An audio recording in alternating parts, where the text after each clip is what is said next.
Hey, everybody, and welcome to episode 3 of Tilted Talk. Again, I'm your host, Trooper, and joining me is Trooper. What's No, going that on, was guys? not a mistake. No, no. That's not going to get old anytime soon. What everyone thinks every single week, like maybe it is a mistake this whole time, but no. It's us, brothers from another mother, here to bring you guys some amazing Fortnite updates and news that's going on in the community this week, especially those new patch notes that came out just in the last 24 hours. We actually have a lot of nice stuff to talk about with that. A couple new additions and also one old addition brought back. Those impulse grenades, getting a little ahead, but I can't wait to talk about that because those were one of my favorite tools to use back a year ago in the older days of Fortnite for sure. Oh, yeah, definitely. Although, if you play with squads and some of your friends like to team kill, be careful. I know. They can blow you to your death. That's true. You got to be careful what friends you play with when those things are on the map. Yeah, definitely. Yeah.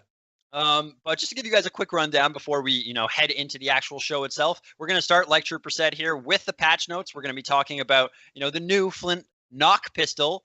We kind of had some information on that last week, but we had the name slightly off. It was called the Flint lock pistol last week. This week, they changed the name. So whether they did that because of the leak or not, we'll let you know. Second, there's a spectator mode that has been leaked. So it looks like you're going to be able to spectate your friends in game now, which is, I think, something a lot of people have been asking for a long time. So that should be pretty exciting. 100%. And I think we're going to kind of segue that into a small discussion about leaking in Fortnite in general. It does seem that there's been a lot of leaks coming out recently about Fortnite. So we're going to talk about, what's causing that and if there's anything that Epic can do to fix it. Hot Takes is a new segment we're doing this week. So basically, we've looked at some of the biggest discussions that have been going on Reddit, on Twitter, trying to find what the community has been talking about, and we're going to weigh in on that. And then, obviously, to end, we have the clips of the week. And if you guys have any questions, you can shoot them to us throughout the entire episode, either in chat, on Mixer, on Twitch, or you can tweet them at us. Hashtag Tilted Talk. Our Twitter handles are down there at the bottom, so feel free to send that to us or to UGC or to all of us preferably, and we'll answer your questions over the course of this episode. So first things first, patch 8.11. That kind of confused me because I thought last week was patch 8.2, so I'm not really sure how this works. So hey, they went backwards. They pulled out the impulse grenades out of the vault. So maybe since they reverted some stuff, they went slightly backwards on the patch note numbering. I have no idea, but I thought we would be going ahead towards that too, but I don't know. Maybe they're foreshadowing, man. Maybe there's going to be a time machine or something introduced into Battle Royale. You never know with the lore that they introduce in this game. Maybe they're dropping hints or something. I don't know. Yeah, it's really hard to tell. These guys are very creative, so sometimes it's just a mistake, but sometimes it's something very interesting. But first thing first, I think the biggest thing that everybody wants to talk about is this new gun, the Flint knock pistol. Now, if I remember correctly, last week you said you weren't going to hate it. I mean, you were kind of joking around, but essentially this is a new pistol. It's kind of like a hand cannon. The drop-off damage on it is very, very is a lot, essentially. So you definitely want to be close range when you use it.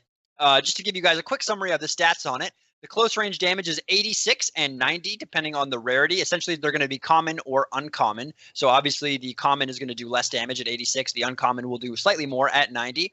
And you have to reload after every shot with a 3-second reload time. It uses heavy ammo. But the coolest thing about this, I think, is that it knocks you back. So it kind of moves you after you shoot it. And if you're close enough to your opponent, it will actually move them as well. So What were your initial thoughts on this? So obviously, I didn't know about any of that when we had talked about it last week. Yeah. And I'm assuming that the name for the leak might have maybe the person that had leaked the gun had a typo or something, because I feel like that it should have been named the Flint knock pistol to begin with.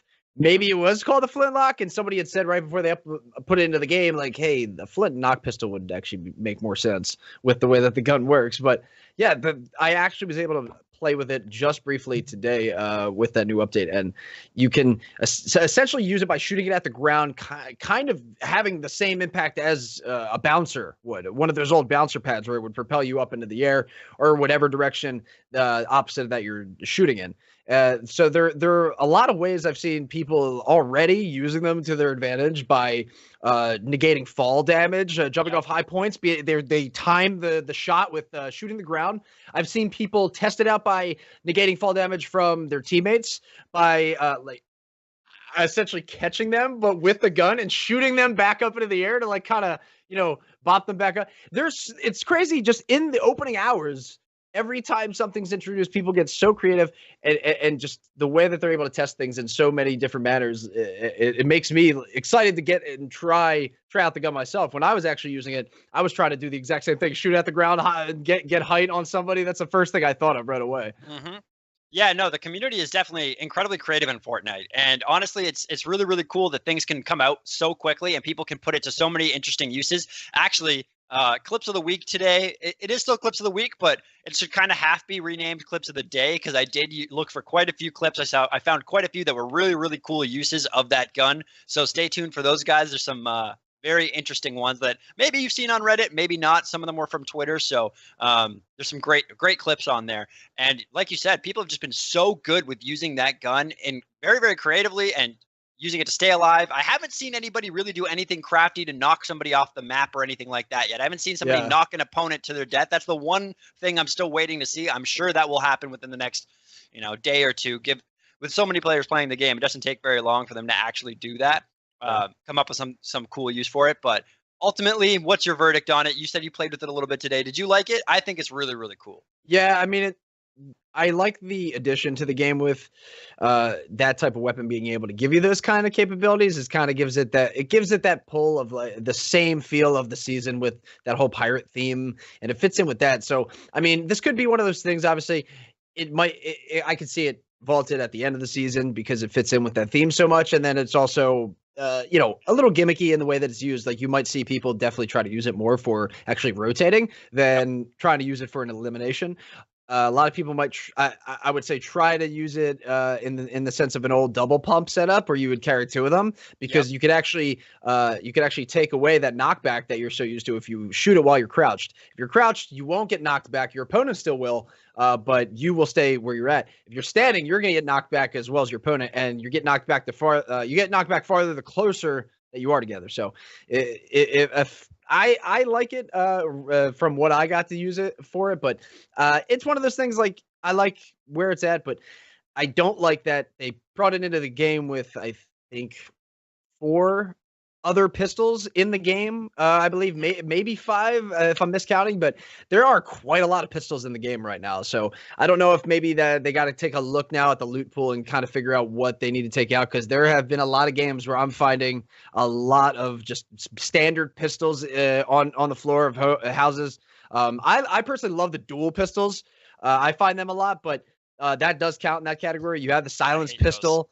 Which one? The dualies? Oh, if you hit both shots on the head, double doinks, man. I'm telling you, those are vicious, man. The double dinks, you get that. But it's so satisfying too. With the silenced pistols and all that. Like I think I'm even missing one, but there are quite a bit of them, and I think a lot of players would prefer maybe mixing up the loot pool a little bit, because diversifying it in a way, because a lot of players are finding them early game, and it's kind of ruining their drop. Yeah, definitely. I think they have the scoped ones too, right? They haven't vaulted. Yes, thank you. I was like, I know I'm forgetting one. What is it? And you know why I forgot those? Because I've never picked them up. First day that came out, picked it up, shot it a couple times, like, okay, remove that from my inventory, and then I never picked it up again. I was like, this isn't like, if I'm gonna pick up that kind of gun, I'd pick up a Deagle, which is another one that we forgot. Yeah, we totally forgot about the hand cannon. Yeah, we did. So yeah, there's a lot of pistols to your point. And to kind of segue a little bit off that, scoped pistol thing. Another reason why I agree with you, I don't ever use them, is because the scoped assault rifle kind of provides something similar. It provides it provides longer range, but I feel like once you scope in like that, you're limiting your field of view, right? So generally, that's why I love the hunting rifle so much over another standard sniper rifle, for example. Yeah, definitely a closer range when you have the ability for opponents to flank you more easily. Like if they're really, really far away, like sniper rifle distance or scoped AR distance, it's fine. But if they're closer to you than that, it does get a little bit wonky to use a gun that removes so much of your field of view. But they did actually buff the scoped assault rifles, so not by much. I'm happy. One damage. It needed something, because if anything, I thought they were going to vault that thing. I've been saying it constantly that I'm waiting for that to happen, because it feels like the most like under the radar weapon in the loot pool right now. I absolutely don't ever find them on people. I always find them in a chest or on the floor. I never find them on actual players. So Yeah, I don't know if a lot of players use them. So that's probably why they I'm sure Epic likes that gun in the scope of the game, in terms of how they're layering the different tiers of guns out. They probably like having that type of weapon in there, on top of the handgun version of it, essentially. But that's probably why they decided to give it, instead of vaulting it, decided to give it a little uptick instead. So I'm excited because that definitely needed a little something. I'll probably give it another try now that it has that little damage boost. I don't see why not, especially since it is a hit scan weapon, which a lot of people do forget about when they think about snipers. It's a projectile shot, but you have those hit scan weapons that shot out like the scoped ARs, and those can be nasty, especially if you're on PC and you're really good with your shots. You work on those Kovacs, man, and that you might actually want to put that as like your secondary rifle. Yeah, the one thing I'm wondering is if that applies to the thermal scopes as well. Yeah. Because those I actually really do like. I don't really use the regular scoped ARs, but the thermal scopes are pretty awesome. I do pick those up quite often, especially if I don't have a sniper rifle. I believe they have a minor boost in damage over those scoped ARs, but with that thermal addition too, it seems like they're kind of better in almost every way, right? Yeah. Well, I mean, just the ability to see people like Fortnite, especially when people are really far away, and with some of the skins and stuff, you can really blend into the environment. Awesome. And, you can spot llamas from far away. Oh, they yeah. added the addition to see the heat from campfires. That wasn't initially a thing. I remember that was a real big complaint day one about those things, but they did add that in later. So I'm glad that they had figured that out. Yeah, because that was definitely a little bit weird. It's like I can see a person's body heat, but I can't see an actual fire going on. Like, how does that work? You really think about that one, I guess. Yeah, no, definitely. The other thing is that the Baller, which was a new vehicle, just got released last week, and this week it's already been cut in half how much you can get them. So I think, we spoke about it a little bit last week. We discussed how strong they seemed right away. It appears Epic agrees with us. Oh, they're super fun. Yeah. I'm having a lot of fun using those things online. It's actually some of the most fun I've had in Fortnite in a long time, driving around in one of those things. So I was kind of sad that they nerfed them by half, but I completely understood the decision to do so. What was your take on it? Tying in with that, I think a substantial way that they decided to go nerfing them is I believe the damage is still the same. They have 300 damage that they take, but now with only half the time that they show up, 50%. On top of that, impulse grenades being introduced back into the game, and those actually have an uptick in their own, where now I believe it's up to over 300%. Now, the reaction that you get from that, if you're in a vehicle, when somebody throws an impulse at you, that's what you're going to feel. So if you see somebody late game trying to rotate in those ballers and you have an impulse grenade, you could actually throw them and knock people, just totally yeet them into the storm, essentially, and you'll never, you won't have to worry about them. So that's probably their fix for it. And I kind of, it's like they're trying to attack the trolls with more trolling. It's kind of funny in a way. Instead of like, all right, let's like maybe give it 150 health or something. They're like, no, we're gonna bring impulses back and make it so you can send them to space. So, all right, that works for me too. We can play pinball. I'm down. Yeah. No, I completely agree, and I think it actually fits really well with Fortnite's overall game design. And this is something we'll talk a little bit more about later today in one of our other topics. But Fortnite was always built around kind of having fun, just playing casually. It wasn't necessarily always designed for the most try-hard game out there, right?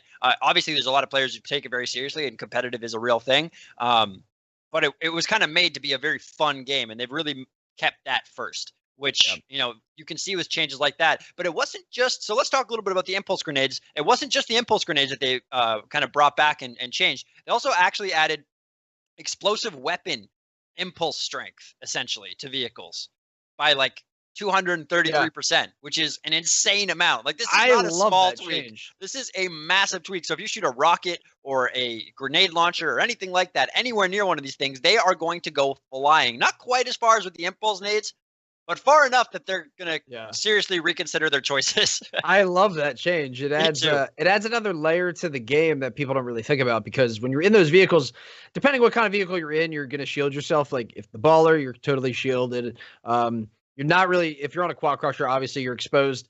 But I mean, now it makes you think, if you're in the Baller, if you don't get destroyed from, if you're say weakened and get hit with a rocket, you'll get destroyed. But you get sent flying, you'll be able to live through that. If you're on a quad crusher, I could see that tossing you off. And people panicking, or you get knocked off the quadcuster that explodes, and then you take fall damage and get taken out from that. There's a lot more layers that they're adding to that just by adding that additional boost that it sends for vehicles, because I think that Fortnite did have a little bit of an issue that they were starting to run into where Yeah. they did vault the planes, but they were still having a little issue with vehicles overall in the game. I think with just how people were reacting to them, and with the addition of the ballers, like people didn't want to say they hated them because everyone loves using them, but people know how annoying it can be when you're in the late game and there's a lot of people not even bothered tunneling, not trying to make those rotations like everybody else.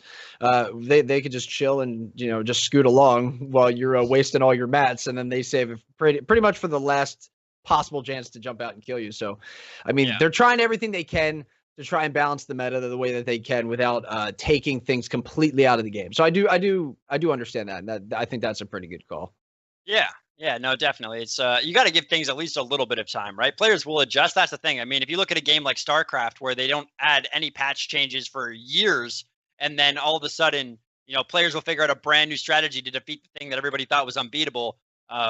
I definitely see that a lot in Fortnite. The players are immediately, reacting. And get this out, especially actually the pro players. They really don't like some of the changes, and it makes sense when you're competing on the game for money. You get really good at the certain meta, and you don't want things to change. Like, let's just leave it here. I'm good at this right now. Don't make any changes. This is nice. Yeah. But Epic is really one of the companies I think that is best at it, but also is really putting themselves on that line between appealing to both. And because they don't have a separate mode, right? It's not like you queue up for solo or competitive solo with completely different rules, aside from tournaments. And even a lot of the time, the tournaments have very similar rules to the regular playlist. So it definitely makes it very challenging for them to do so. But that was most of the big stuff from the patch notes. I guess the other thing that we could talk about is there is a new limited time mode, one shot. So you only have 50 health. There's only bandages. You can only get yourself back up to 50 health. Should be quite a bit of fun. Yeah, I believe that was a mode that they had previously from season 7. They don't bring it out too often, so I've only seen it. I mean, I haven't seen it in at least a couple months, so it's definitely one of them that they bring out less often. So on top of like Team Rumble now, you're able to play this, so that's actually really nice. I did see during St. Patty's Day they did have like a 1-day limited time mode where it was everyone had just green loot. I believe all the weapons were of the uncommon rarity. So I thought that was pretty funny. Pretty funny way to kind of throw that in there for the holiday. Yeah, that's a pretty interesting and creative use of that green theme. It's unfortunate that I was preoccupied on St. Patrick's Day. Yeah, because there's no green rockets, so I mean that cuts that out of the game with like explosives. So that kind of made the game pretty interesting. Yeah. Definitely, because definitely running into explosives at the end of the game. Like if you don't have a rocket launcher or something at the end of the game, it can be very frustrating because people are going to have rockets, especially once the circle gets small enough that people aren't using sniper rifles anymore. Really, they'll drop their snipe. If they kill somebody, they'll drop their sniper rifle for that rocket launcher or the grenade launcher. So if you don't have your hands on one of those, it can be you can feel significantly outmatched. Let's put it that way. Oh yeah. And I guess the other huge thing that was announced this week is a new cup, a new way to make 100 large, all of the Skrilla from your own house. The Blackheart Cup. That is I think I got that name right. You nailed it. What are your thoughts on this? This one's a solo. The last one I believe was duos only. This one is solos. So it looks like they're giving those players that, maybe they don't have that perfect teammate that they really love playing with all the time. Maybe they think they're just better on their own without that element. And they're giving them that opportunity now to compete and to make that money. And because it's solo, you don't have to split the prize pool with anybody either. That money's all for you. Yeah, I mean, you're automatically one of the highest paid Fortnite players if you win that. That's ridiculous. Now because it's solos, that's my favorite game mode to play myself. So I'm gonna definitely give it a try. I'm probably gonna play so poorly that they're gonna send me a bill that I actually have to pay them. So instead, I hope that it goes better for me than that, but I gotta give props to everybody that does make it far in that, because that is going to be some of the cream of the crop for Fortnite. Yeah, absolutely. So just to give you guys a quick rundown of how that's going to work. So essentially starting yesterday, if you've logged on yesterday or today, you'll have seen it already.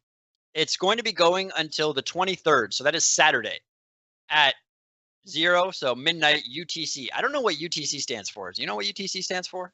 Time zone? Universal time zone. So I think it's space time. Okay. It's the time we're gonna have on Mars, man. Okay. Um, but essentially, it doesn't matter because that right when the first one ends, you have until the 26th, which is Tuesday, again at midnight UTC, to get yourself into the top 3%. So essentially, you have to get into the top 3% of either of these two qualification events. It's the solo test event and the gauntlet. Oh, so there's a duo actually as well, test event. So these are gauntlets. They're going to work the same way, I believe, as the last time. You're only going to have a limited number of matches. You have to get near the top, so that eliminates a lot of the griefing. It eliminates, not wanting to finish your games, just to get as many kills as possible. You can't really quit out. You have to do as well as possible. Yep. And I think you're going to see a lot of action in some of the most populated areas of the map. It really doesn't make that much sense with only 10 games.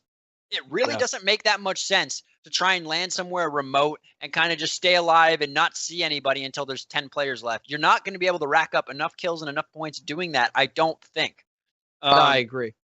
So what would your strategy be? Let's just say, hypothetically, we were good enough at this game to actually play. What would and not have Epic send us the bill. What would your strategy be? Would you be landing tilted? Would you be landing pleasant? What are your thoughts on this? How would you approach it?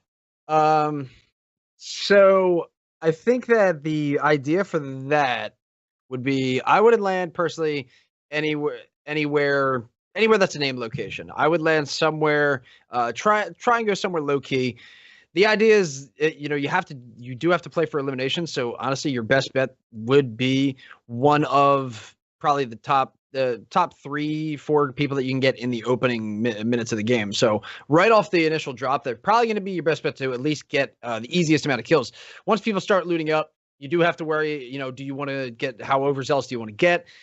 Depending on if you have any points already or eliminations, that's going to really dictate what your pace is going to be towards the end of the game. So me personally, I would land at a place that's unmarked, but if you really want to, I'd say up your chances the most especially in say solos or even the duos, especially because if you could get a 2-on-1 disadvantage in a lot of situations, especially if you and your duo master a specific drop location. So that really helps when you guys know if you play the same spot over and over and over again, you do notice the patterns of rotations that people do tend to make. So that will help you a lot going into these games.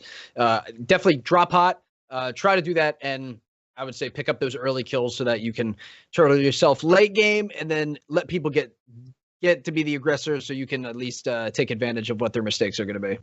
Yeah, absolutely. Tilted towers is my answer in case anybody cares. Land it tilted. Yeah. Be brave. I believe in all of you. Yeah, and it's funny because you would think I have seen tournaments where people would think like, oh my God, who's going to go tilted? That was the big thought, the big storyline. And then it would be like Nick Merckx and Aiden, and then maybe one other team. Like nobody else wanted to go because everyone had the same thought, like, oh, it's going to be way too crazy there. So everybody just spread out elsewhere until the towers was a ghost town. Yeah, definitely. The one problem with those really busy areas is sometimes you can get a perfect drop. You can land right where you want to, beat everybody else there, but there's no guns where you land. Like you can walk through a bunch of rooms and be like, and I found a med kit, and I found a shield, and I found chug jug, and I found band-aids. Might as well do the conga at that point. Like there's nothing you can do. Just walk around doing the conga line emote and hope somebody throws you a bone. Yeah, pretty much. So yeah, like we said, guys, you have until the 23rd or the 26th, excuse me, to qualify, and the solo mode is actually going to be the 23rd and the 24th, it sounds like.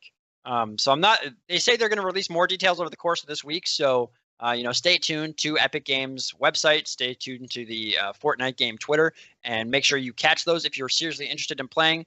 And if you get any clips from you doing some really crazy stuff in one of these tournaments, getting a bunch of kills, please send them to us. Maybe you'll be in next week's clip of the week section. Which would be really, really cool. I'd love for one of the viewers of this show to do really, really well and move forward in a cup like that. Maybe win some money. Is that possible? I think that's possible. I believe in you guys, like I said. He's trying to get some money from you. Don't listen to him. Hey, I don't want any money. You can keep all the money. I just want to know if you won any. Make me feel good. I honestly, I don't want the money either. I want to be able to fist bump whoever is amazing at Fortnite enough to be able to rank in one of those cups. Maybe a little bit will rub off, and I can use that to propel my skills. Yeah, definitely. I mean, you learn by watching, right? But I think that pretty much covers it for the Blackheart Cup, and honestly for the patch notes in general. A lot smaller patch notes this week than the last couple weeks. It makes sense. It's, we're starting to get into the season now. The last couple were the very beginning of the season, so those were some huge patch notes, and thus, we spent a long time discussing them. But this week, a little bit less to talk about. Was there anything else that I missed that you think was really noteworthy from the patch notes that you wanted to talk about? I know some players have talked about the lighting. That is apparently like the shadows are. I have heard that. That there was some only thing I saw was people were saying that there was an issue with their shadows. I don't know if that extended across console and PC too. I know that PC does have a lot of more settings that you can change, a lot more advanced controls in terms of video settings on their end. So I don't know if it's strictly for them, if it's for console too. But I haven't noticed personally any issues on my when I was playing. So I'm not really sure where or how deep that goes, because a lot of the times they do update the game, and if there is something minor like that, that can be fixed usually overnight. Yeah, exactly. I believe the change was that they were making it a little bit brighter in an area where there were heavy shadows. So they were trying to make it less dark on certain spots on the map and make it so that it was a little bit harder to just hide in a shadowy area kind of thing, which honestly, if that's the direction they take it, I like that. Again, I think we talked about this last week, but I don't really like players just hiding.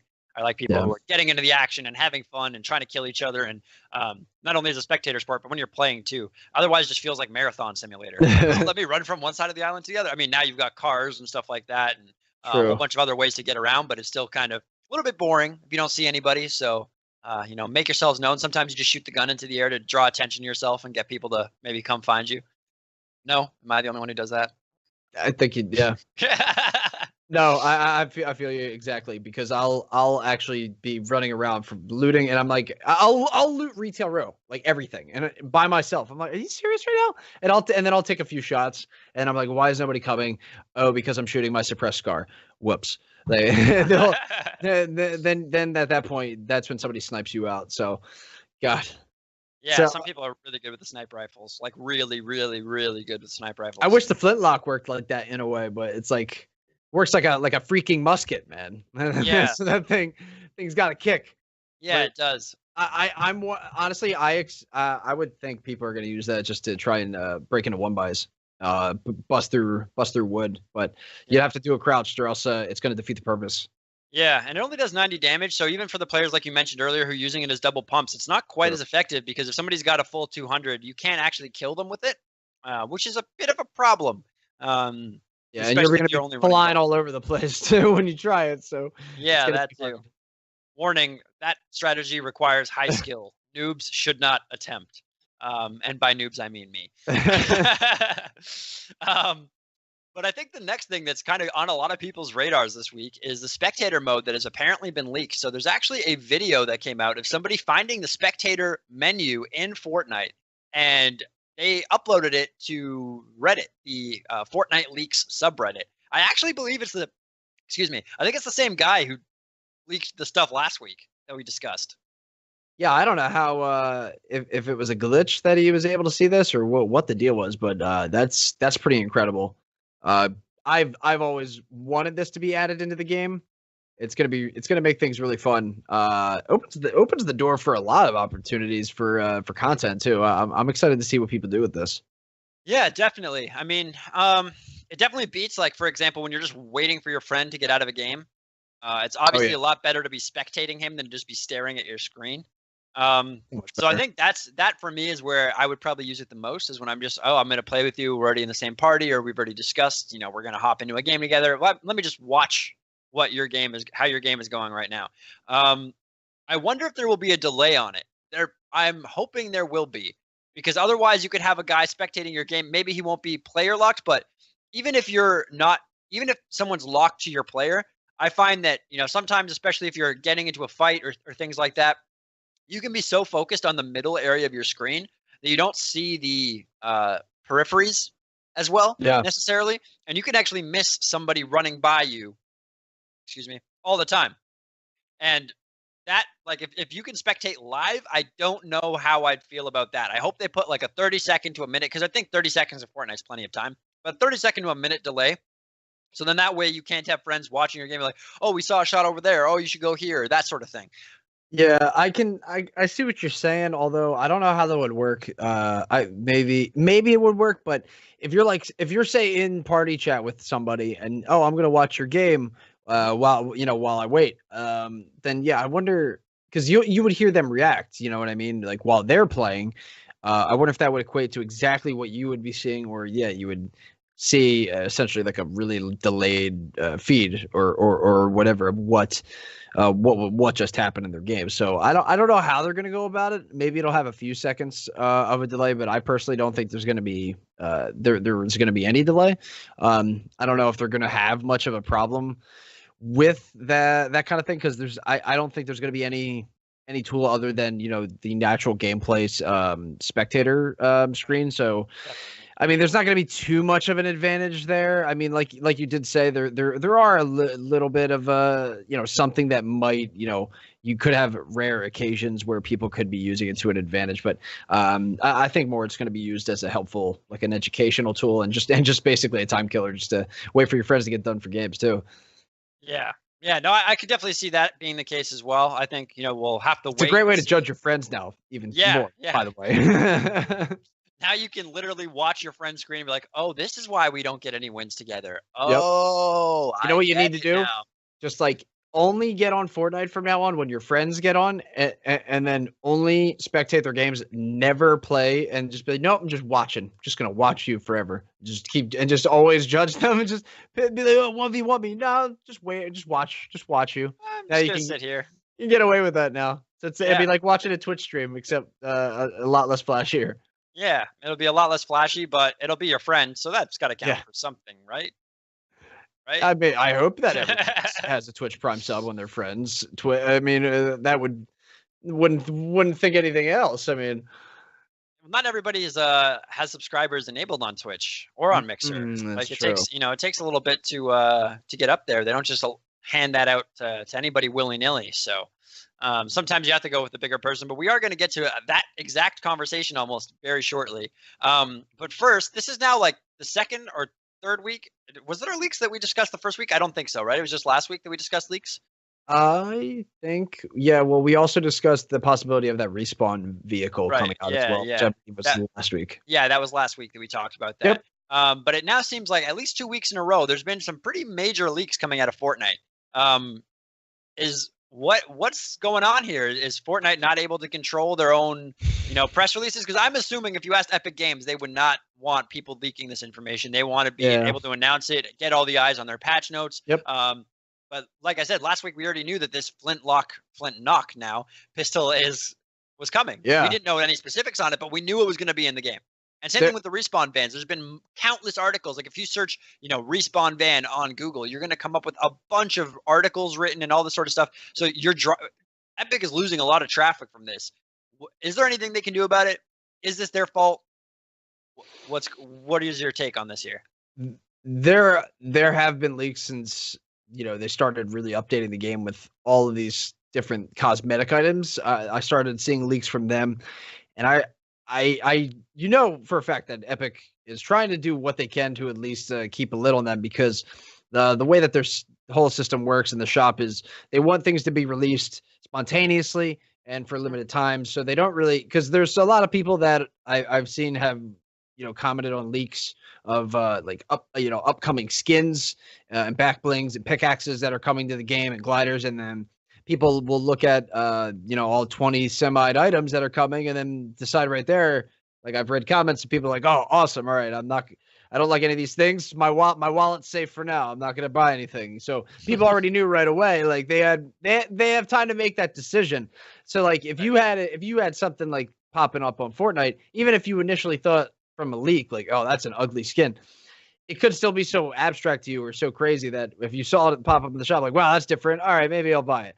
So that's the whole point of how it works. They want limited time items, but and kind of cycle how they're coming in. But with the leaks, that hurts them in that way, I'm sure. And then also you have the weapons that they're trying to announce properly in their patch notes and announcing them with a lot of the weapons get trailers too, gameplay trailers and things like that. So, the kind of does undercut them and all the work that they put in on their end. So when the leaks come out, so I mean, it's really there is such a big audience, such a big game scene for Fortnite that there's still such such a large amount of the Fortnite player base that doesn't follow any leak pages, that don't know about them for any of that. So I mean, that's still a large portion, but for the most part, Fortnite, people that watch Fortnite, a lot of them are streamers,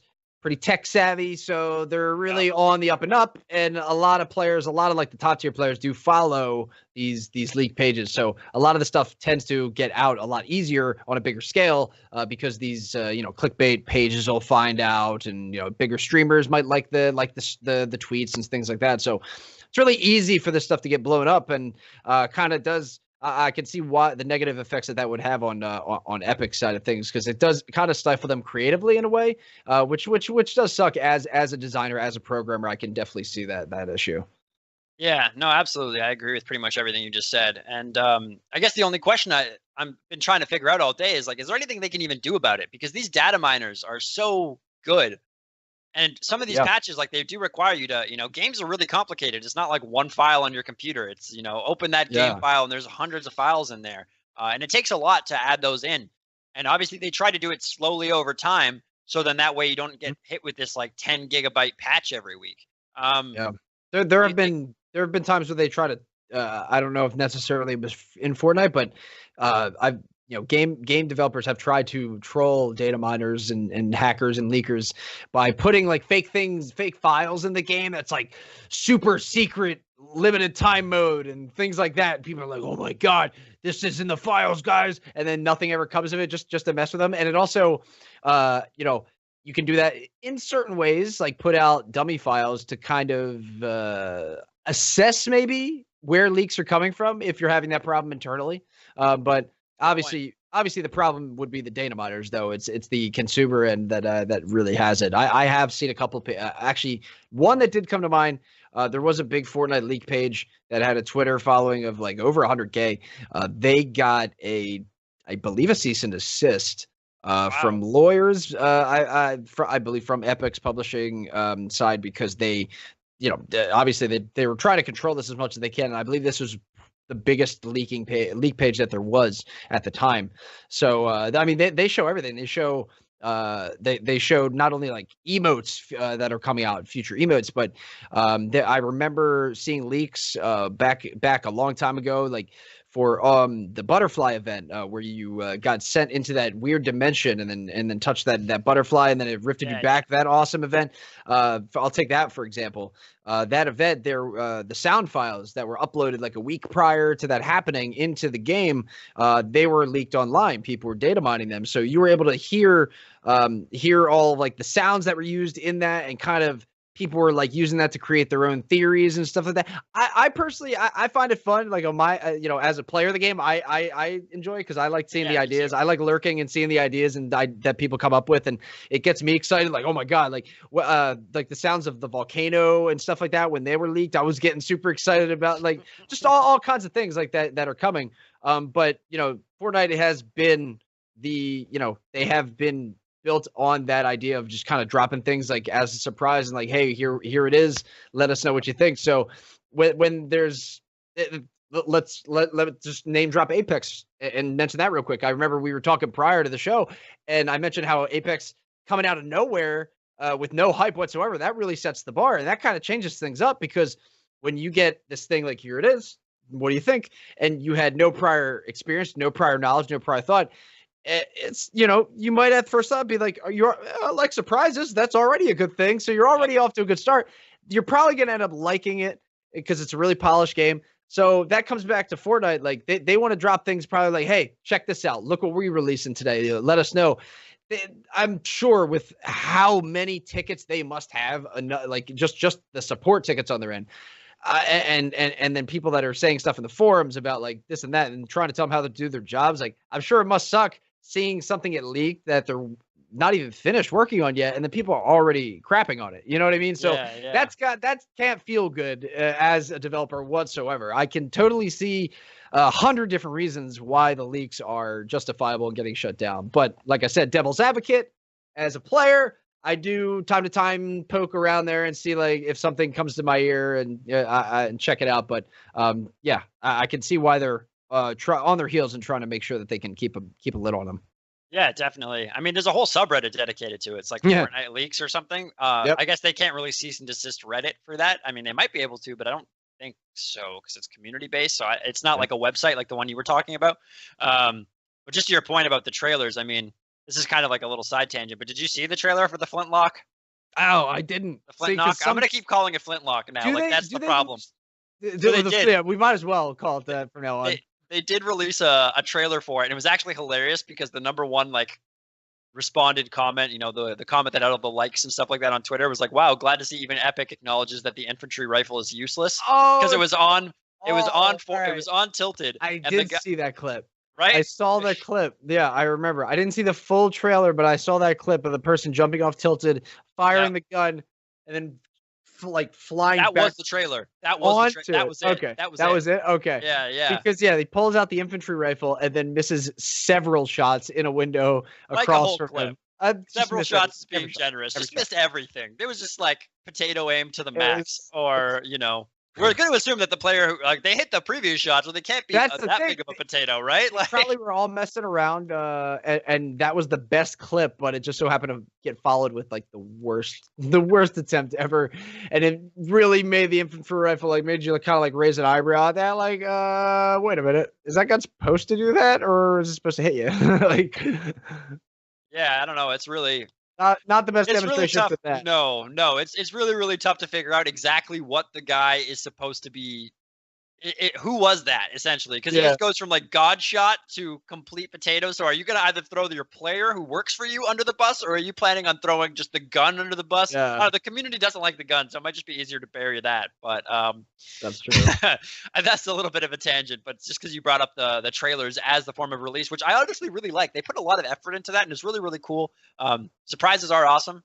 Anybody who doesn't like surprises, you just need to have more fun, man. You need to have a little bit more fun with your life. Obviously, there's some surprises that you don't want to find.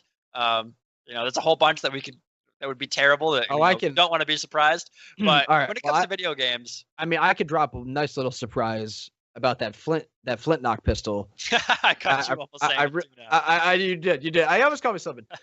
Nice little secret. If you guys want to take this with you, if you happen to get an unfortunate RNG and find two of them as like your first two guns, maybe two of them in your first three guns, and you're like getting annoyed, put those things back to back. And then if there is somebody who gets a high ground on you, obviously you can shoot at the ground, propel yourself up. You can get, I believe, 3 stories up with one shot. But if you layer those things down and time your shot essentially like you would with, the double pump, once you hit the top of that, pull out the other one and shoot, you're going to propel again.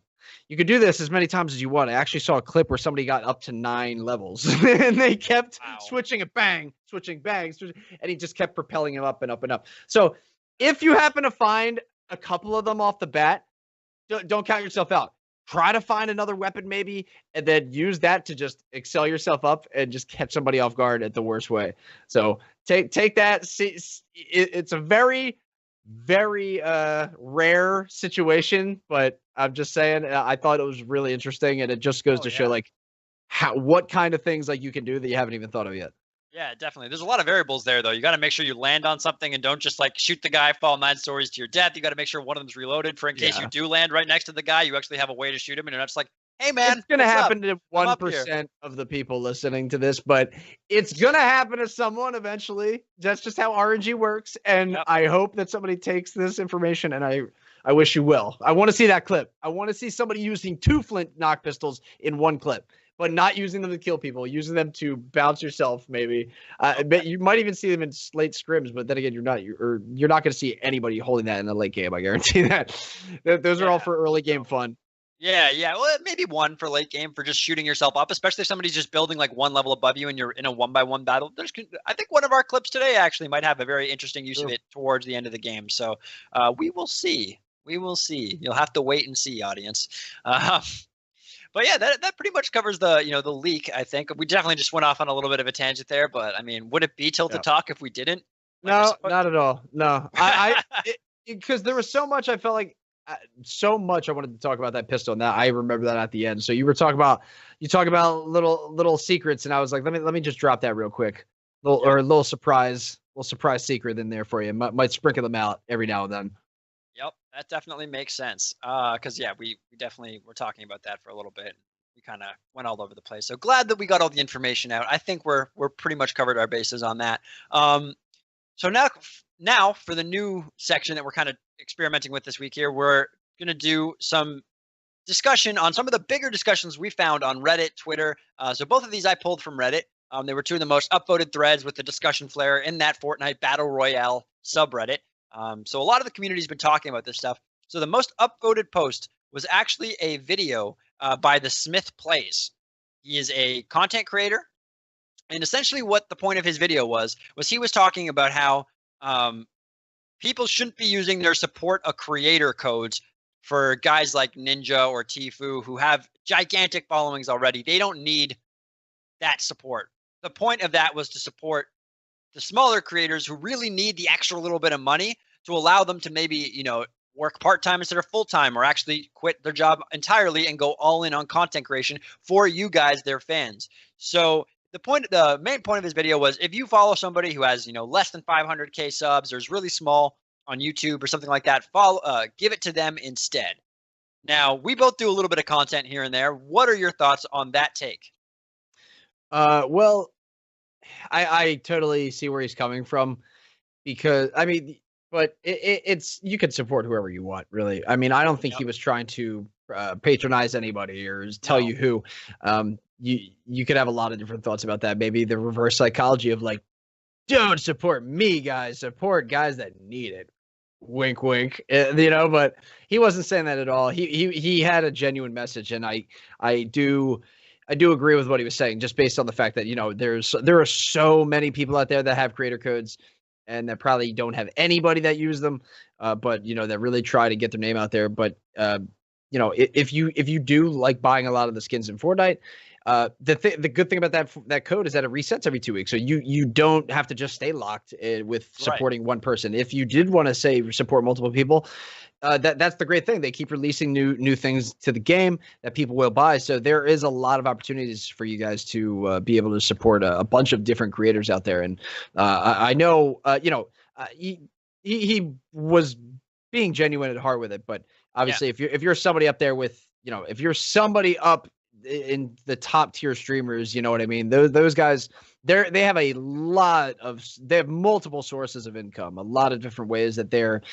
making a living, not just streaming, so it's a ton of different things. So the people that do have those smaller, the creator codes that are on a much smaller scale, that do it kind of as a hobby or part-time or severely part-time, then definitely every now and then, even if you do it once, somebody that's a friend or somebody that you know personally that has a creator code, I would say do it, because even if you have that thought to do it one time, that would definitely snowball for sure, with a lot of people that are hearing this or that saw his video as well on YouTube. Yeah, definitely. And I mean, he was stressed, don't sub to him. Like he said, don't use my creator. Like you can if you want, obviously. Yeah. And he made it very clear also he didn't want to patronize anybody or he wasn't trying to attack Ninja or Tfue or, Fear Itself or any of these gigantic streamers nowadays. It was just kind of a good point. And to me, it kind of leads to the conversation about streaming more generally, and the way that people find viewers on Twitch or find channels to watch on Twitch, I should say, and on Mixer, is you kind of pick your game, you go in, and it shows you the guys at the top first, which obviously it makes sense. You want to see the people who have the most views. You want to see that sort of stuff. But does it create a winner-take-all kind of system where you get people who just click on the guy who's on top, or the guy who, maybe in the top 3, you click on one of those 3 channels if you don't know anybody? Does that make sense? What are your thoughts on that? I'm sure there's a group of people, a section of people that uses Twitch that really only watch the top streams that they follow. I mean, like the number one, the highest streams. I mean, when I first started using Twitch, I would only jump around in like the most watched streams, but it's the FOMO. You know what I mean? That fear of missing out. You want to watch what everyone else is watching because you want to be part of that community. You want to be part of the chat. You never want to miss any memes or anything like that. So I could totally see that. Man, nowadays especially, there is so much amazing content out there on Twitch, and it is just almost never ending. There's also never ending amount of shit content, let me say, but man, the good content, let me tell you, it's is good. There in droves. You got trust me, guys. It's in every type of category. I've just sidebar. I was recently playing some old Nintendo 64 games, and I was putting it in the game category, but which had like only a couple people. Turns out there's an entire retro category for Twitch. If you're playing any games on a console that isn't current gen or on PC, you can. Or I guess, depending on the year, if it's a PC game, you can play it in that category. There's so many different games on there. I saw somebody play like Metal Gear Solid 2. People were playing, Pac-Man, doing games done quick type things like that. There's so many different things. I'm just scratching the surface on Twitch. That you could be able to cover. So there's plenty out there, I think, and nowadays, and people know that because so many people use Twitch so much more now. That's the thing. People are using it longer and longer now. So I think it's proof that with how much it's expanding, it's showing you that people are also seeking out those smaller niches of content as well. Yeah, and even within a game like Fortnite. We'll cut that. We will cut that from the pod. No, we won't. This thing goes out unedited. Fortnite. I don't know how that came out. Let's pretend that did happen. That's the knockoff version you see in the Android store. Fortnite. Yeah, the made in China version of Fortnite. Yeah, for real. But great. Even in a game like Fortnite that has so many big streamers and has such a giant community. So my personal rule for myself when I watch, any giant game like Fortnite or Apex or anything like that is for every couple of times I click on one of my favorite streamers or one of the top streamers or something like that, I'll scroll all the way down to see some of the channels at the bottom. And I'll look because my analogy is kind of Twitch is almost like, it is a form of art. You're an entertainer in a sense. And just like other art forms like music and, painting, drawing, that sort of stuff, you can find some people who are unbelievably talented and unbelievably entertaining, but they're at the bottom. They don't have any viewers. So you can interact directly with them. You can hang out. And, not only do you get a cool experience because you can actually interact with this person, whereas, it's very difficult to interact with somebody like Ninja or Tfue while they're streaming just because of how many people are in their chat, right? Yeah. You can interact directly with them, but it means a lot to those guys too. They really appreciate you stopping by, just like we appreciate all of you guys stopping by for the show as we build it up. It's a much more personal feel, and that's really, really cool. I remember this one Twitch stream. I was like searching around in just the IRL section, and I scrolled and scrolled and scrolled, and then hashtag Fortnite, by the way. And then I scrolled and scrolled and scrolled, and I clicked on like a stream with like dozen people. And it was like dozen people watching, and it was like a small like cooking stream, like with like 4 or 5 people, like the small and they all looked like they were having a blast. They were like baking or something, and I came in and it looked interesting, and I typed in the chat, and everyone in the kitchen lost their minds, just like acknowledging me and asking how my day was, and I'm like, that's the thing, you never get that experience with it. Like Ninja can't possibly do that. Like guys like him can't possibly do that. Just up that level. There's a lot of people that are way below him that can't do that. If I get hosted ever and it's like a number that's like 20 or more people, weird flex, sorry, but if that ever happens in the rare occasion, sometimes I'm like, man, the chat's like, because you're not used to it. So my God, like I'm used to reading one message every hour, and now it's like, oh crap, 2 people are talking at the same time. How am I like, you're supposed to focus and not suck, and it's like, if you're new to that, I can see it's definitely a little jarring, but it's exciting. You get a nice experience because people get they get they get a nice little boost in their mood. They're glad that you're there. They're glad that they can entertain you. And obviously, there's a lot of times where I won't pop and chat, and people are having like tons of fun. Just with if they don't even think anyone's watching. Like you'll find a lot of the passion down there in those sections of Twitch. That's where you got to keep looking. Well, yeah, absolutely. Because a lot of those guys are not making any money to do this. They're literally just doing it. Maybe they're trying to see, can they gain any traction? But a lot of them, they just love playing that game. They Yep. love interacting with that community, and they're like, "Hey, let's see if I can make myself more of a part of it." So definitely, any way you can support some of those people, guys, I wholly support. I try to do whenever I can. And obviously, we're not going to tell anybody what to do, but if you guys can do that every once in a while too, I think would make a lot of people really happy. And obviously, the fact that you guys are all in here right now tells us that you guys are the sort of people who do that. So keep being you, people. You're the best kind of people. Amen to that. So I guess the second big discussion. Oh, actually, sorry. There was one last thing I wanted to talk about. Actually, can we is there something Epic could do to incentivize that? Like give rewards for smaller creator, or give for using your creator code for smaller creators. Like, so let's just say that a creator for the first time hits 100 people who use their code. Could Epic do something to give those people, like, even if it's an in-game skin? You know what I mean? Something simple like that. Yeah. Would an idea like that work? What do you guys think? I personally, I think that would help a lot. I mean, there's different thresholds or goals that you can hit. That would be nice. If people are trying to build up as a content creator, that would be nice for people that like are small streamers that might have a small following but don't have a sub button, for example, like different things like that. There are situations where I could see that being plausible for sure. I mean, on the flip side, though, I recall watching a video and Tfue mentioned that like Epic told him that now his creator code is worth like he makes like 4 times the amount of money now. So make sure you go and use his code. And I'm like, but like, what does that do for like me? Like that's what you think right off the bat. It's I can see because he's such an influential person that's in the community. So if people do support him, which they do heavily, he has a big following.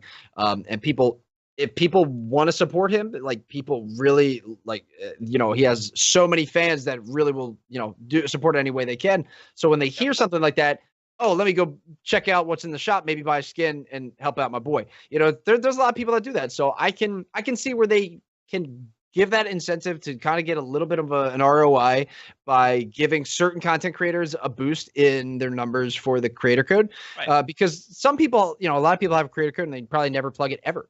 But then you have people that constantly are plugging it. So that's good for the game itself, So yeah, absolutely. And I think they should do that for smaller streamers too.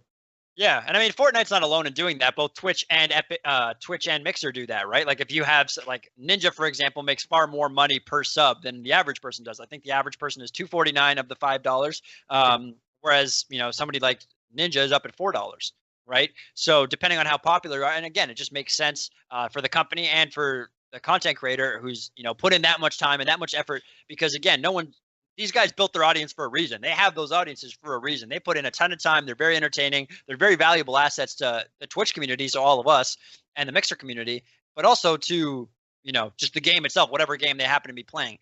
So it definitely makes a lot of sense. But I think something to reward that generosity, or reward looking for some of those smaller streamers, whether it be an in-game skin or something like that, could be a really cool thing that Epic could do to help get some more people off the ground. Although even just the support of creator code itself was a really cool and innovative idea that I don't really think any other game has done. To my knowledge, no other game has implemented yet something exactly like it.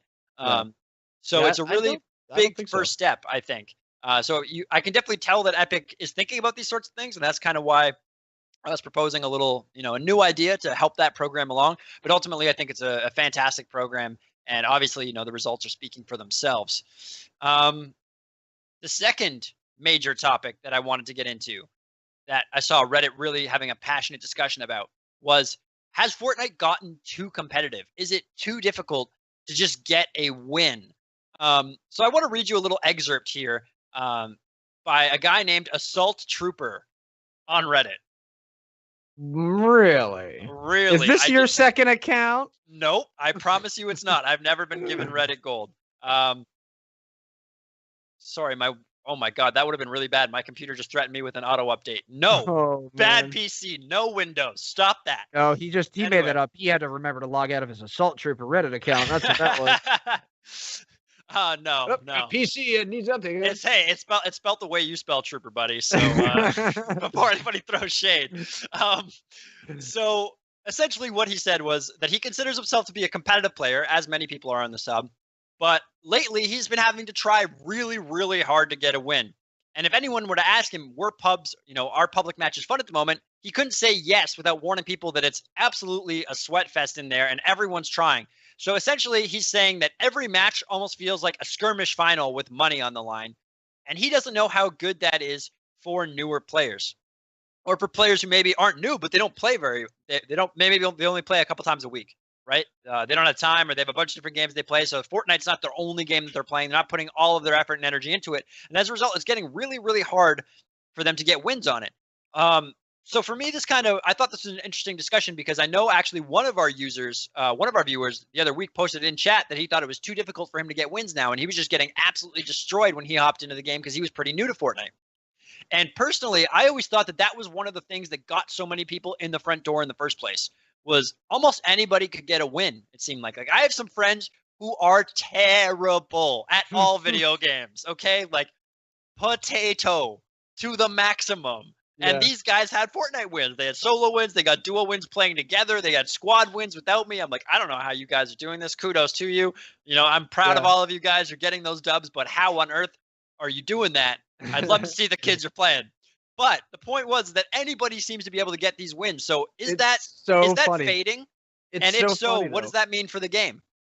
It's funny you brought that up because I was just talking about this yesterday with my roommate. I remember he was in the room. I think I was on stream. I think I was talking about it on stream, I believe.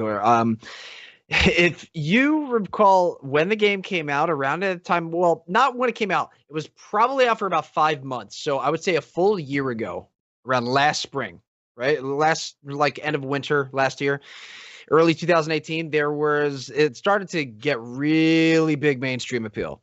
And because just a year ago, a few weeks ago, we're like a year and a couple weeks past the date where Ninja and Drake played together. So. Right. Because I remember seeing somebody said it's been a year to the day a couple weeks back. So you have now before that even happening, I remember seeing videos of certain celebrities were playing the game. I remember seeing a cell phone video of Lil Yachty. He was playing the game. It was so funny. So Lil Yachty sitting there playing. Guy has a cell phone video and he's getting really, really up to the TV, but.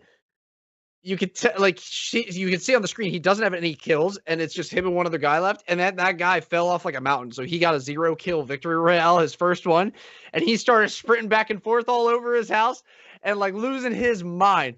And I thought it was the funniest thing ever because it really does feel like that. For your first game when it was your first win, absolutely, that was a crazy rush. And back then, like you said, everyone had that shot. Everyone kind of was on that same level. Nobody was really building. They were using it for, traversing. They weren't using it for offense and defense too much. Right. So the game was so crazy, so different, and still so new that, yeah, you did have that exciting fun that, anybody could win. That's the greatest part about Battle Royale, that, you never know what kind of opponent you're going to go up against. That phrase has definitely faded since then, because more often than not, you're going to be coming against an above average player. Let's be real. There are a lot of good players now, and if you play, it's funny. You could play a solos game, a regular solos game, and not one of not the gauntlet solos, and you're gonna get a pretty good game, a pretty tough game, regardless of which one you're playing. Obviously, it's gonna be tougher in the playlists, but if you're playing a regular solo, you're gonna run into, if you don't hide, you're gonna run into at least a couple of really, really sweaty soccer skins. I guarantee it. Oh yeah, no, I think that's kind of what this, what the whole point of this discussion was, and a lot of people were kind of, throwing around different ideas for how you could fix this, because it does, I feel like, slightly deter people from getting into the game. I mean, I think the reason we saw such a young player base come into Fortnite was because a lot of these kids could get wins on, in a game where battle royale games like PUBG and some of these other games were really, really hard to win. And in Fortnite, it felt a little bit easier. It just, for whatever reason, there was a lot of between the bloom on the guns and well, that's really what it was. Mechanics. It kind of anybody had the chance, because the bloom too is it's it adds more to the RNG, so everyone kind of still had that chance. But yeah, I can see why there are so many good players because the game has been out a good amount of time. There are so many tools to get better now with creative and playground mode. So yeah, I mean, I can, there's 100 players in a lobby. Most of them, they're going to try and win, and they're going to use all the skills they have. So Right. if you're not playing it consistently, and you have a day where I'm a little rusty, odds are if you're rusty, you probably aren't going to walk away with a W unless you're squatting up because it's going to be really tough for you out there. You got to really be on your game. That's why a lot of players you'll see they'll start up their stream 30 minutes. They'll be editing, practice, and creative. They might do the Kovacs, which is that aiming simulator to try to train your aim. There's a lot of different tools that these guys are using now. It's crazy. It isn't just Fortnite now. There are so many ways to practice, and that's what I loved about the game, and that's why I was getting really addicted to the game initially after I started playing it was because when there were no other ways to play it but just getting into the actual game itself, aside from Save the World, I'm talking about just the Battle Royale mode. Yeah. It was solos and duos, I believe. And then it was solos and then duos and then they added squads.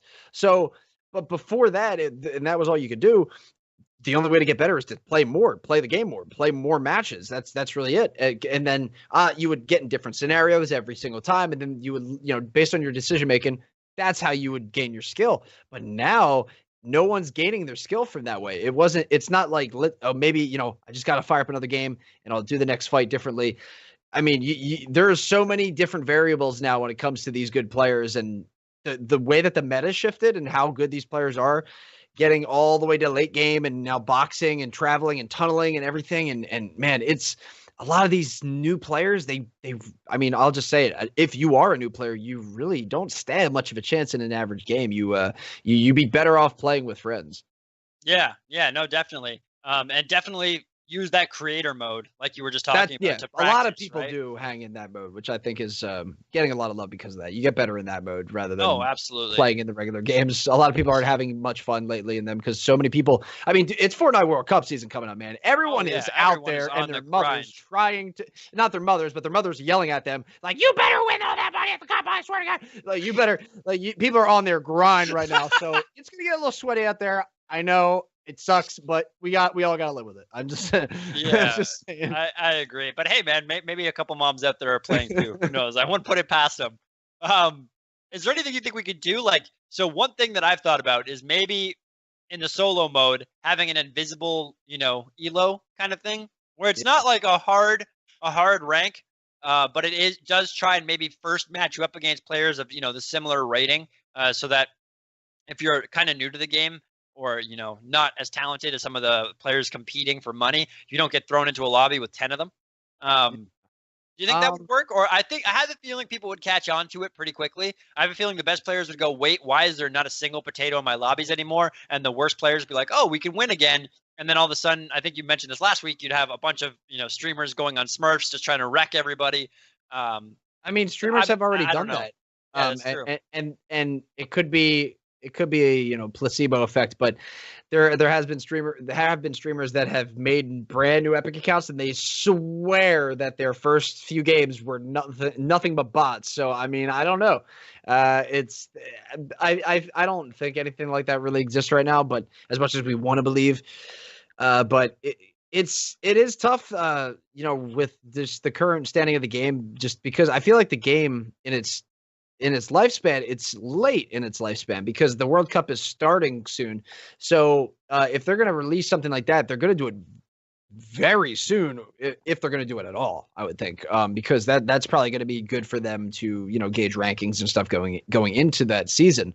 I mean, the cups and the gauntlets are probably their best way of trying to do that, but it seems that Epic's kind of been pretty adamant that they don't want to release any sort of dedicated ranking system, and it does make me sad, man, because I mean, you know Halo a lot, man, and me too. Like we go back with that. So seeing games, the way that a lot of people are demanding a dedicated ranking system, an ELO system, even that's built in with all your skill based ranking, it's actually gonna be really funny to see that newer games don't seem to be getting it right as much as the old games have, and people that are all the players keep saying that this is what they want. This is what they want. So, I mean, I don't know if when it's going to happen or if it is, but something's got to give at some point, you know. Yeah, no, I agree completely. I mean, I think ranking is just one of those things that makes people it puts you in a game that's fair, right? And I think ultimately not many people like going into a game knowing there's a 0% chance they're going to win. Most people want to feel like they can win. They want to feel like they have that potential. So if that's disappearing, I think that Epic is going to have to do something about it at some point. And the fact that this is such a popular discussion on Reddit does make me think that it is something that they might need to think about a little bit. How they want to implement it, I don't know. You know, I don't have the game design theory course. I just know what games I played, what games I liked. And I tend to be a tryhard, so I'm all for the ranked playlist. I want to play the best people possible. I enjoy that, but well, I can agree there too. Like I feel that same way sometimes, and I think the game has just shifted in terms of like how players feel, especially if you've been a player for a long time, or a casual player of the game for a long time. Because when I first started playing it, I had that feeling I could not wait to get on. I could not wait to play and try to get a win. But I don't feel that anymore. And we're like, I want to get on and try to get a win. It's now a lot of people I think have it shifted that mentality to where the goal is to get on and try to just become a better player, try to learn from your mistakes and just get better overall. Just because everybody themselves is getting better. When the game first came out, that was the important part. You remember, like people were sharing their photos of, hey, look, I got a victory royale. Oh my God. How many people were sharing that? That was the big thing. So common. But then people were like, yeah, all right, what else you got? You know, and then people, because people would always be like, I got to win, but they would crop out the mini map where the kills were, and they had like 1 kill, 2 kill. So then it got to the point where people were getting wins with higher and higher kill amounts, higher kill counts. Right. So it got beyond that. Wins are not the wave anymore. People are just trying to become better players and trying to just become the best player possible. And with everybody out with the similar goal and having all these tools to do so, it's making for some crazy casual games that you're not seeing the same players that you are seeing 12 months ago. Yeah, no, I agree. But that's what makes everything fun, right? Like just being better today than you were yesterday. It doesn't matter if it's Fortnite and anything. That's kind of what gives, I feel like, life purpose in general. Get a little philosophical really fast. So, you know, I think that it's a natural trend for Fortnite to go this way. And I just hope it doesn't detract too much from the player base. But with that being said, we're at about 70 minutes right now. We've been talking for a while, so I want to get to these clips of the week, unless you have something else that you want to, slap on the end of that conversation really fast. Just wanted to mention that Fortnite had it has the problem and the gift of being unique too. So it's so unique that the players this isn't like if it was just say a standard first person shooter, where it was boots on the ground gameplay, for example, where after a year you have just not this the player base is so crazily different, and all the players that were good a year ago aren't good now, and vice versa. Fortnite has that unique ability because of that building aspect. And the game, when they made it, they did not expect it to be used in the way that it is. It was going to be used in more of a slow, methodical, save the world aspect where you build bases. And now people are just using it in such insane ways that Fortnite's got that unique ability to it. Said, that's why I'm so excited to see what they decide to do with it, because no other game has really been able to fill these shoes like this. So they're in a first of its kind position, I think. Yeah, absolutely. I mean, no other game has become so mainstream popular. We've never seen, rappers and musicians contacting pro gamers to play video games. I mean, I guess we saw Soulja Boy go to an MLG event back in like 2008, I want to say. Oh, man. And he played Halo with like the Straight Rippin' team. I'm dating myself, guys, but I do remember that. But it was like one thing, and let's talk. Let's be real. You can't compare Soulja Boy to like Drake. It didn't happen. Oh, there was a video of it. There is a video of it. It's on the internet somewhere. But so many of those MLG made something, I think. But yeah, it's let's not pretend Soulja Boy is Drake or anything, or Juju from it's like there's some massive names that are now getting into video games because of Fortnite. So I completely agree with your point. But with that being said, it is time for clips of the week. Let's get it. So that's my really, really crappy attempt to make a hype sound. Yeah, drum roll. That's better. Well, you are the soundbite. We don't have one. You are the soundbite. Apparently, yeah. We'll have a third co-host, and they don't ever speak except for this portion where their box pops up in the center, and they just go bah, bah, bah, bah, and then they leave. They will only be our theme song for this segment. I like that idea. We'll find somebody. They have to be able to hum the intro and outro too. We need them to hum an intro and outro. But I like where you're going with this. All right. So first is a clip from a man named Feekz, Feekz. Let's check this out, and I believe this is a flintlock clip. I'm pretty sure. So he's gonna build it up into the air, throwing his axe around here. Flintlock's off the ground, like you mentioned, and then the flintlock in the air. Now he was dead if he didn't do that. You guys, I hope you're taking that in. If he didn't hit that shot, he lost the game. Like he was 100% going for the win here. Because if he misses this, this is enough fall damage, 100% to kill him. I'm assuming if you did, so he has a launch pad. I'm gonna guess if he would have tried to catch himself with either the flintlock or launch pad, but he would have had to go through that whole reload time. He had no chance with the gun for a second one. Oh my god, that was perfect leveling, man. The way that he was able to do that. Oh, and that no scope, that was a sniper rifle no scope. I hope you took that in. That wasn't a second flintlock. That is just absolutely nuts. So great clip from Meeks, guys. Remember, you can vote in chat, so please let us know who you think deserves to win clip of the week. Post them on Twitch or on Mixer, wherever you're watching. You can tweet them at us too, but obviously the fastest way is to just post it in that chat, and we will let you guys know at the end what everybody decided. So bad for that guy. I'd be like, I just got killed from a guy with the jetpack. The jetpack is back. That's what I would think if that happened. That's what it felt like. That was mind-blowing, and I think I kind of want to see that from the other guy's point of view. Yeah, I do too.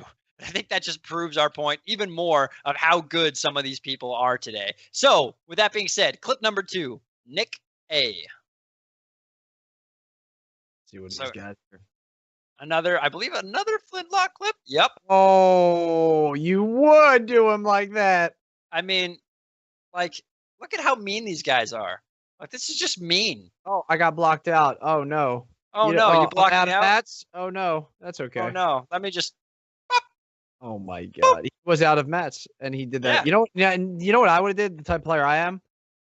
So I would have ran out of mats here, and I would have shot that gun to get up on the level. But I would have probably trolled him and used the boogie bomb. He has that boogie bomb in his. I would have been like, "Hey, what's up, dude? You want to dance?" Hit him with that. And then I would be like, oh man, why did I do that? That was stupid. And then I would have retreated into the crops. But that was, if I could give one word for that, clean. Yeah, it was very, very clean. Absolutely. And he got a rare kill with the semi-auto shotgun. That thing shoots pillows when I have that thing. Yeah. So kudos for him for being able to get a kill with that. Yeah, he was actually able to pull that off, which is pretty cool. I haven't really been able to kill many people with that thing either. So. But he was able to do it. So good for him. Next, we have a clip from CLG Wish. Now, generally, I do try to avoid, I am going to be trying to avoid, gigantic names or people around pro teams, just because I really do want to use this section to give people from the community a spotlight. But look at that snipe. Are you kidding me? Like, that's why I had to include it. I was like, this was just too nasty. We saw, I think, a hoverboard snipe where the guy was trying like 5 times in the first week here in our clip of the week, but that was just absolutely nuts. You saw he hit the headshot. It was for 392 damage. That's why this guy's on CLG, obviously, and why I'm just talking about Fortnite. Looking at this clip, it makes me sad that there's no more esports competitions in the X Games, because this guy would be a shoo-in if there was. I mean, God, that was perfect, man. Look at that. That was beautiful. Yeah, absolutely. That was give that dude a gold medal. Yeah, I know you said you didn't want to pick big names, but I mean, it's hard not to. Yeah, it's hard not to with that. I agree. I'm interested to see what chat's going to think and who they're going to give them. Just because that window, that guy just poked up. He's like, "Oh, what's going on up here?" He just popped up at the wrong time, dude. Oh man, that was dirty. Yeah, the last was clean, but that one was just dirty. That one was just ugh. I'm telling you. Oh, dude, the facial expression you made when you said that just killed me. All right, clip number 4, Wedge Dylan. We got Wedge Dylan coming up next. Let's see what he's got for us. So, he's just he's roaming around here. He was just mining a little bit. Then he sees somebody, and he's going to go, and you're dead. Whoa. That was fast. That's a crazy quick scope. On a Like, controller, quick scoping like that too. yeah, this That guy's is playing on Xbox, I believe. The left bumper, wild. right bumper. I believe that is an Xbox. So this guy probably plays COD, and it's sad that COD No, is I not on agree. PlayStation anymore. Yeah, And you can now tell he's from playing Fortnite.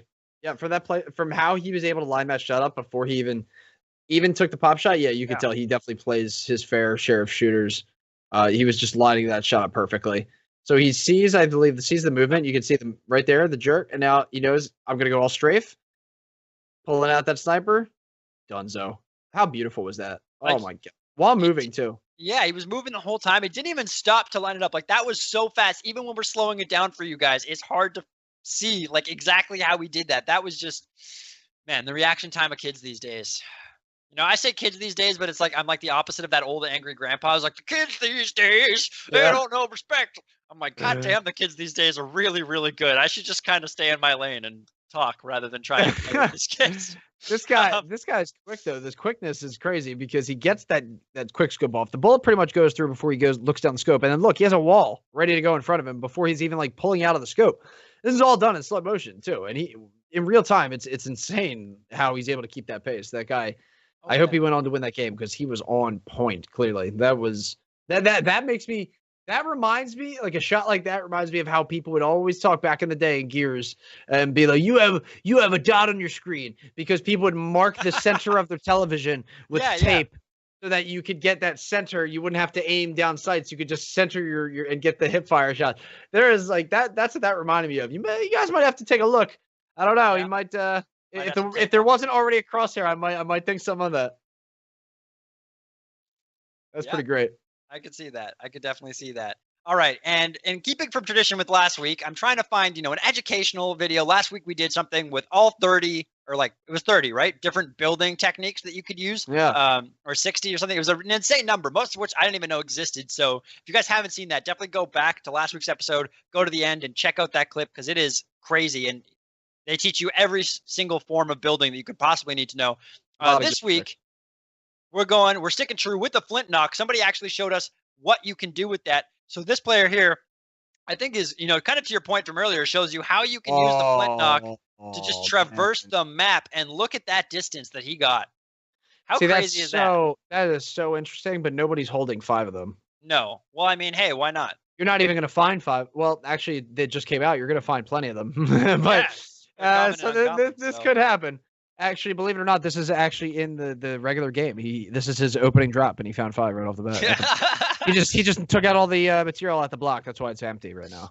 Yeah, he just mined everything first and killed everybody. No, in all seriousness, this is creative mode. So obviously, not a real game situation, but I did think it was very interesting. It kind of proved the point that we were both discussing earlier that you could, chain a couple of these together, especially if you haven't found other guns that you really want to use. Maybe just, maybe you're an assault rifle and shotgun player. That's all you need to have to win your fights.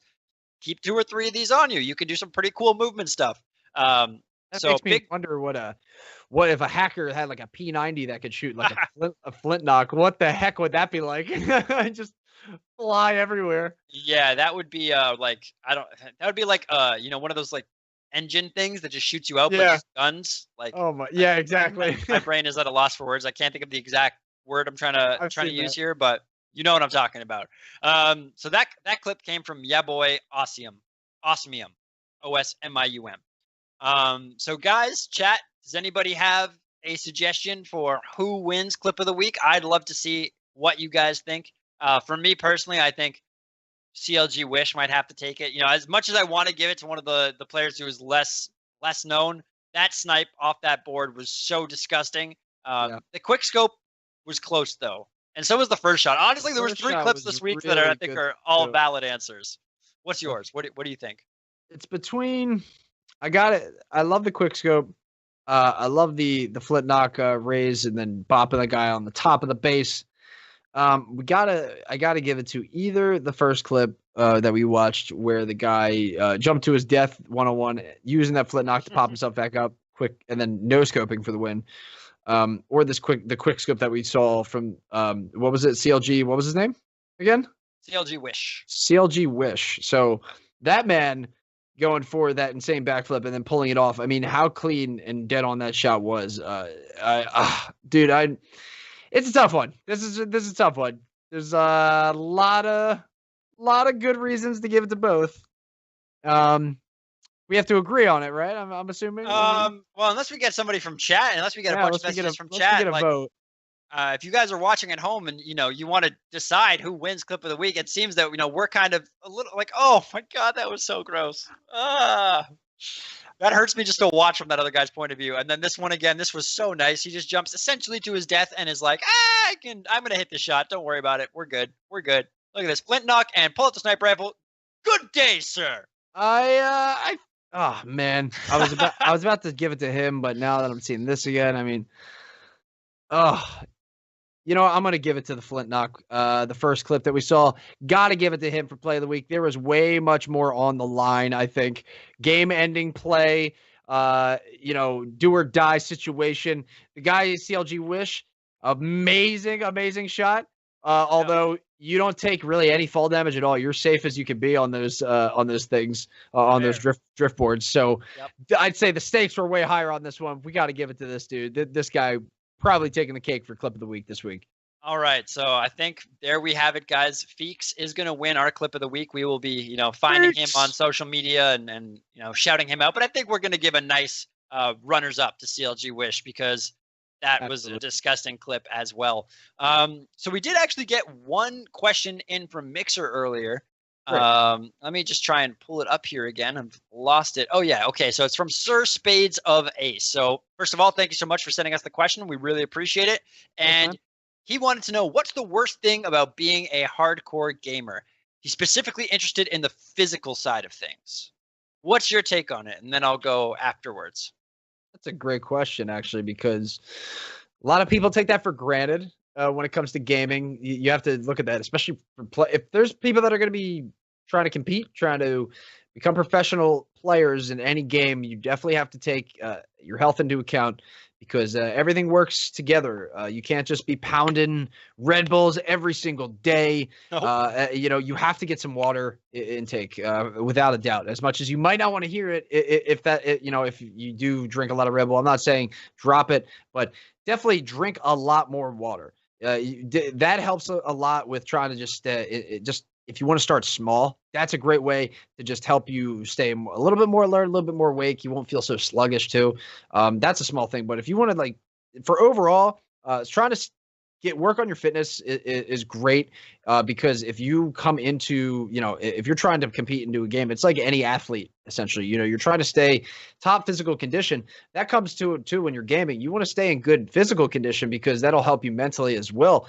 Everything kind of is synonymous with each other. You want to make sure that you're in a good headspace. So I definitely would recommend for players that do play for long periods of time, take breaks. Make sure you stretch every now and then if you are sitting down for a long time, because as much as you might not want to hear that now, it's just something that you don't have to hear from me. Your body is going to thank you later. It's straight up. Definitely. You will not regret it. And when you hit an age, you're going to hit an age before you know it, where you're going to be like, oh, crap. I should probably change up my style, which, you don't want it to ever be too late to do so. So make sure you just make sure you just have good habits. And play for as long as you want. I'm not saying, hey, go outside more, whatever, do whatever your schedule is for gaming. If that's your passion, go for it then. But make sure that you look after yourself. Make sure that you introduce a little bit of self-care and just make sure that you keep focus on what's important, and just keeping your mental health good. Yeah, no, absolutely. And I, just to kind of echo that statement, I think the hardest thing, especially if you play on the PC, your wrist can take a serious toll on your wrist.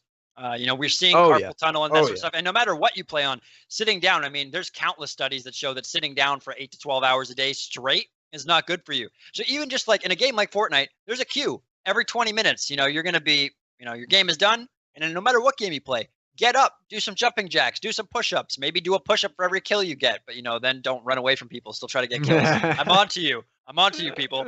But do some things, throw some exercise or just some general movement into your daily gaming routine. Like Throoper was saying, if you like to play video games for 8 hours a day, I'm not going to be the person, trust me, I've been there. I have done that for many, many long periods of my life. I'm not going to be the guy to tell you not to do that. But also take it from me, I had to stop playing League of Legends because of how bad the pain in my wrist got. I could only play 1 or 2 games. Yeah, it was really, really bad. I had to completely stop. I took maybe 3 months off gaming altogether because even holding a controller, like my hand just hurt. And actually, like I don't think it ever really fully recovered because maybe about a month and a half ago, I partially tore a ligament in my hand, in my wrist. So guys, don't be me. Gotta be like, careful. please do not be me. Get yourselves, take care of yourselves physically. Make sure you're stretching, lifting some weights if you can do that, doing some push-ups. If if that's not really your thing, maybe some meditation, some yoga for the mental health, like he was just saying. Yep. I think that's very, very beneficial as well. Depends on how much of a hippie you want to be. You just want to, really really good for you, I think. It's as simple as just trying to get your blood flowing, because that'll honestly, it makes you a better player. It'll make your brain work better. It's simple. It's science. Like, you just stand up, just absolutely. give yourself a little breather, give yourself some space, and you can. That helps me so much too. If I'm sitting there and I'm trying to play, and I've played like 4 or 5 games in a row maybe, and I haven't moved, and then I get up and take a walk, just walking into another room and then coming back. I mean, you just feel a little bit different, from previously, so just kind of relocating yourself, just giving yourself a little bit of a breather, and stretching and everything. It goes such a long way, guys. Yeah. Eat healthy too. That helps. Yes. Eat Chipotle every day. Chipotle for lunch, McDonald's for breakfast and dinner. I got you. That's the health. Oh, yes. Do not do that, people. I mean, do it if you want, but I wouldn't recommend it. Let's put it that way. But with that being said, I don't think we got any other questions. If anybody wants to throw one in right now, you can maybe stick around for an extra 10 seconds as we kind of close this out. But otherwise, we're going to have to catch you guys next week. And it doesn't look like it. I haven't seen anything else on Twitter either.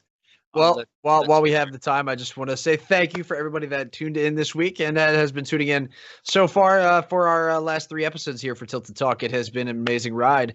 We cannot wait to bring you guys even more content because we have some future guests possibly on the line that I think you guys are going to enjoy. So make sure that you guys keep on coming back here every single week, same time, same place here on the UGC network. Yep, there's going to be a big surprise next week, but that does do it here for us tonight, guys. So thank you so much for watching, whether you're watching us live right now on Twitch or Mixer. Thank you so much. We really appreciate it. As Tyler just said, if you're watching the YouTube VOD later, we also appreciate it. And, tweet at the hashtag Tilted Talk if you want to get your clips in for Clip of the Week next week. We will be doing some cool stuff in the coming weeks. Or hashtag Fort Tent. Don't forget that one too. I'm never going to live that down now. I am never going to live that down now. Yeah, sure. Hashtag Fortnite. Just tweet all of your hate at me. Go for it. I'm down for that, actually. Let's bring on the worst of it. I'm about becoming the meme. But yeah, guys, that does it here for us. No matter where you watch this, we thank you so much. Take care. We will see you next week. We love you all. Big kiss. Mwah.